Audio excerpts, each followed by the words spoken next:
요새 들어 격투계 미녀 파이터들이 맹활약을 하고 있어 화제가 되고 있습니다. 실력도 실력인데 외모까지 뛰어나다 보니 시청자들의 관심이 자연스럽게 늘어나고 있죠. 대표적으로 UFC 같은 경우에는 도무지 끝날 것 같지 않았던 발렌티나 셰브첸코의 시대가 멕시코에서 온 미녀 파이터 알렉사 그라소에 의해 막을 내리게 되었습니다. 그리고 또 언젠가는 꼭 챔피언에 오를 것 같은 신예가 나타났으니 바로 시원시원한 가라데 베이스의 공격적인 파이터 메이시 바버입니다. 살벌한 화력을 바탕으로 8연승을 질주하던 바버는 기술적인 복서 알렉사 그라스와 명승부를 벌이게 되는데요.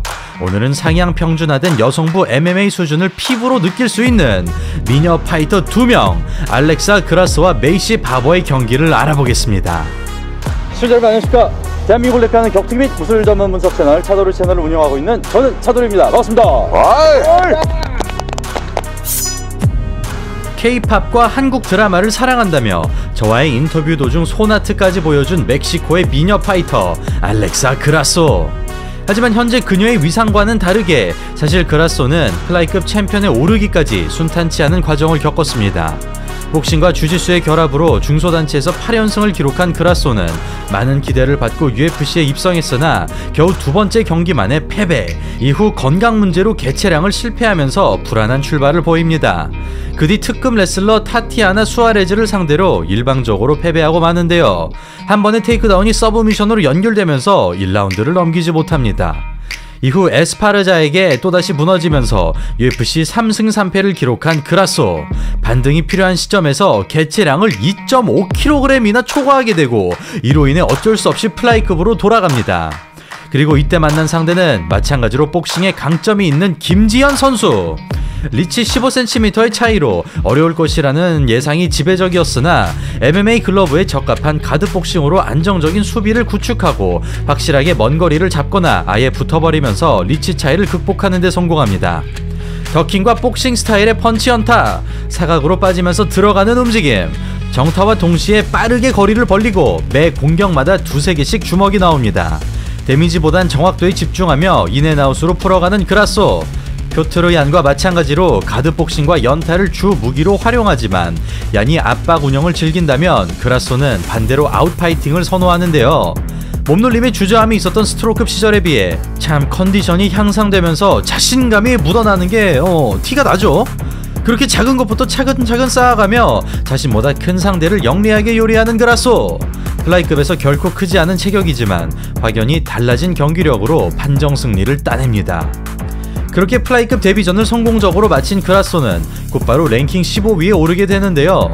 이어지는 경기에서 자신보다 5계단이 높은 메이시 바버를 만납니다. 한편 도끼로 찍는 듯한 팔꿈치 KO를 만들어내며 데이나 화이트 컨텐더 시리즈를 통해 당당히 UFC에 입성한 바버. 그녀는 20살의 어린 나이에 UFC 데뷔전을 치르게 되고 가라데의 향기가 물씬 풍기는 독특한 스타일을 보여줍니다. 가라데 검은띠, 주짓수 보라띠인 바버는 뒷중심의 업라이트 사우스포 타격가로 뒷손 뒷발의 단발성 공격이 매우 날카로운 선수인데요.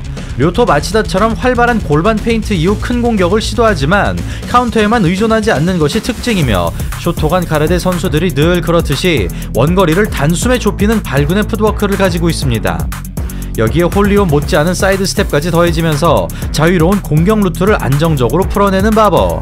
업라이트의 장점인 넓은 시야를 통해 이득을 가져가고 잊을만 하면 등장하는 발차기로 리듬을 끊어줍니다. 무엇보다 팔꿈치 활용이 인상적인 바버. 그라운드에서 엘보우를 전면으로 내세우는데요. 상대 선수의 안면은 완전히 피범벅으로 만들어버리면서 UFC 데뷔전을 충격적으로 장식합니다. 이렇게 기술과 전술, 화력과 배짱이 돋보이는 플레이로 깊은 인상을 남기게 된 바버. 다음 경기에서 플라이급으로 올라간 그녀는 상대하기가 너무나 까다로운 사우스포 복서 JJ 알드리치를 만납니다. 평소 사우스포 카운터의 정석을 구사하는 알드리치. 그러나 같은 손잡이와 싸우게 되자 뒷손 활용도가 떨어지고 마는데요. 난타전을 피할 수 없는 상황에서 치열한 수싸움이 시작되고 알드리치의 펀치와 바버의 엘보우가 부딪힙니다. 전진을 끊어주는 앞발 미들킥, 그러자 두 번째 주먹을 노려보는 알드리치. 한치의 오차도 없는 완벽한 거리 계산. 갈수록 바버의 손해가 쌓여갑니다. 더 이상 클린치마저 당해주지 않는 알드리치. 패색이 짙어진 이때 크로스 카운터가 들어가고 대역전극의 9분응선을 넘습니다. 시간을 벌기 위해 클린치로 넘어가 보지만 금방 돌려내버리는 바버. 살벌하게 쏟아지는 펀치 연타. 버티지 못하고 고개가 꺾여버리죠. 그렇게 승리를 가져가는 바버.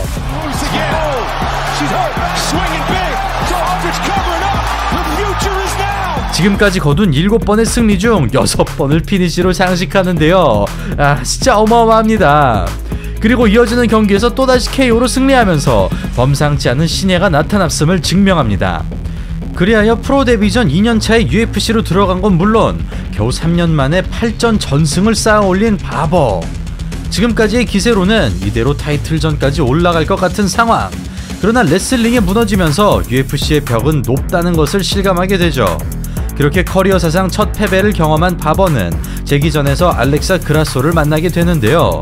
결과에 따라 앞으로의 행방이 결정되는 너무나 중요한 시합입니다.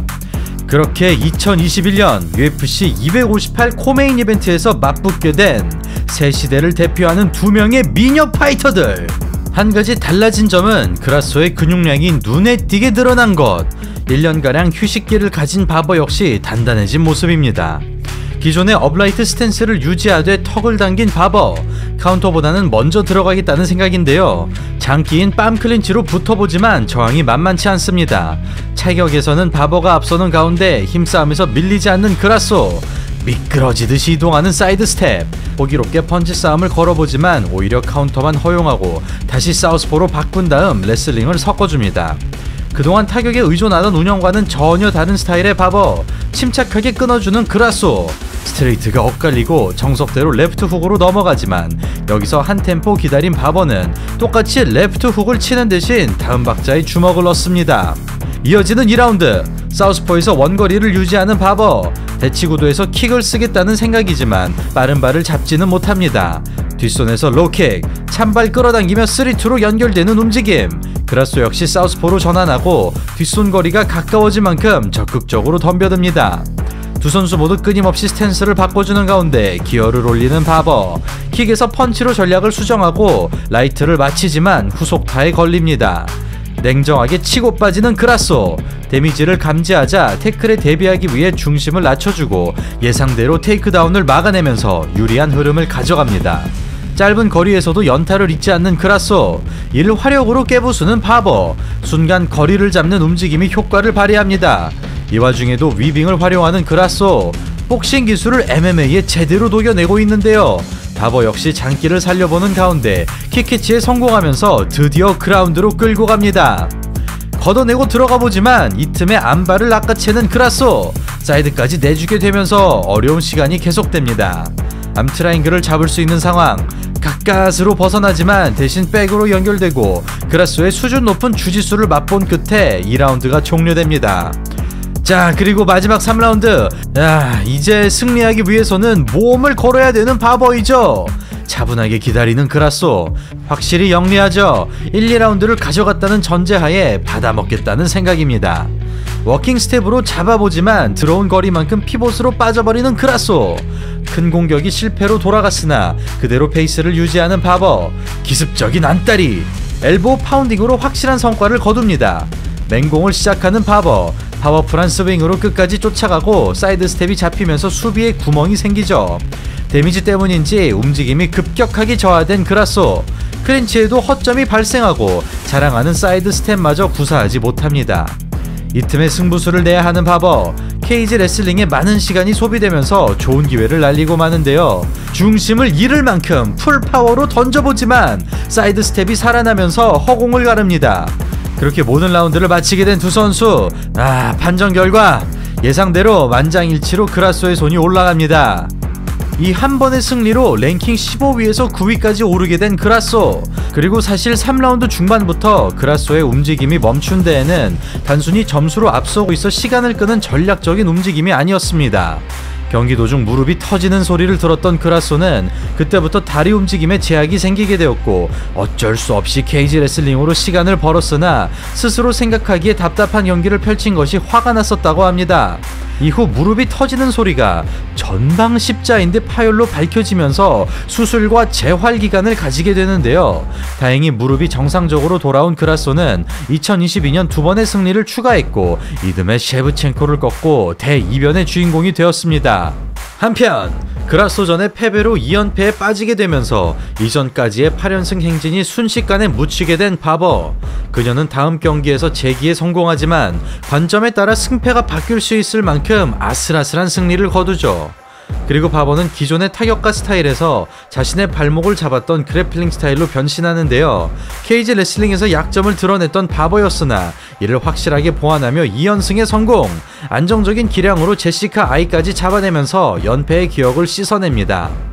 그러나 초반에 비해 화끈한 그림을 만들어내지 못하면서 3연승을 거두었음에도 랭킹 13위에 머물러 있던 바버. 그는 안드레아 리를 꺾고 4연승을 달성하지만 여전히 탑10으로 진입하지 못합니다. 그리고 이 시기 그라소가 플라이급 챔피언을 차지하자 바버는 그라소와의 재대결을 희망하는데요. 솔직히 타이틀전으로 가기에는 아직 명분이 부족한 상황에서 아만다 히바스를 스탠딩에서 압도! 오랜만에 시원한 KO를 뽑아내며 5연승에 성공합니다.